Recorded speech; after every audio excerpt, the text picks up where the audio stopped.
el partido para ti? Bueno, ya sabíamos que el partido era muy difícil para nosotros porque la Extremadura tiene un objetivo claro,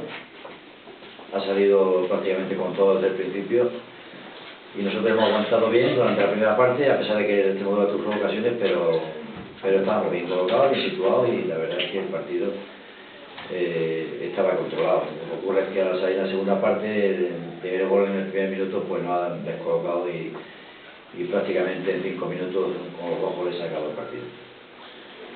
Voy a preguntar por, bueno, dentro de la quiniela del Coria, este partido no entraba, ¿no? No, nosotros lógicamente no tiramos los partidos, ¿no? Porque hay que luchar en todos los partidos. Lo que pasa es que hay una clasificación en esta liga clara, donde hay 6 o 7 equipos que luchan por un objetivo, otros 6 o 7 que luchan por estar en tierra de nadie, por la liga tranquila, y otros 7 equipos que se van a luchar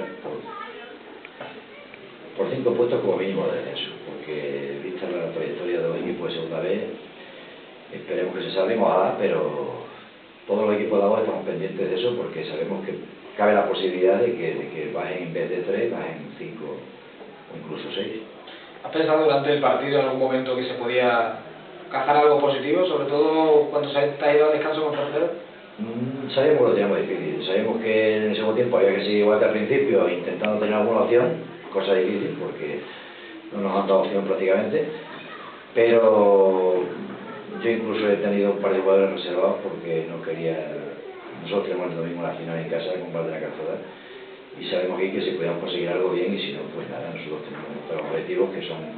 luchar contra la otra liga que con el Extremadura no era.